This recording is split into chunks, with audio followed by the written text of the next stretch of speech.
So not only is a story powerful, number one, but second of all, somebody needs to hear your story. The thing that's so powerful about a story is this. People can argue over denominational truth, and they can argue over all kinds of things, but they can't argue over your story. That's why when you read the Bible, it's so full of stories.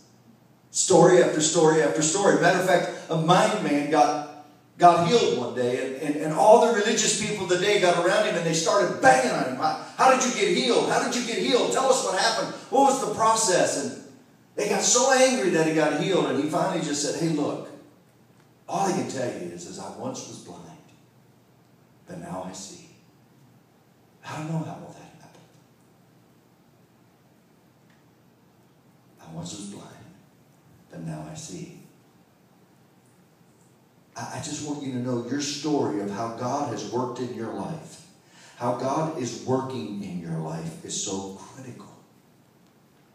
Can I tell you, most of us, do you know what? Most of us are embarrassed by our story, or we try to hide our story, or we say, you know what, my story's not that special, so why should I ever tell anybody about my story? And I just want to let you know, your story is special. It's so special.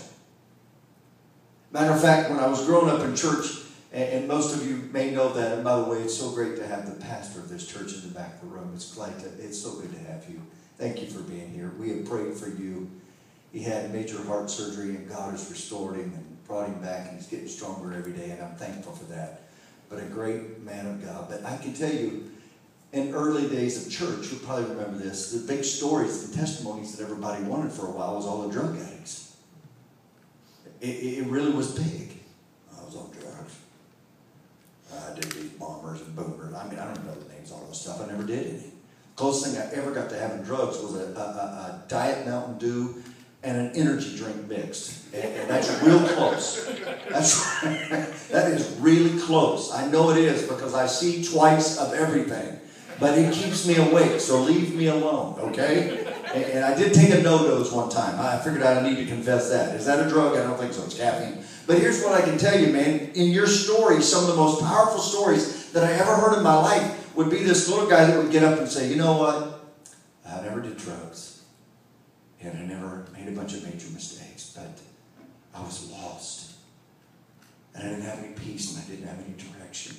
And even though I was raised in church my whole life, I needed to come and accept Christ as my personal Savior.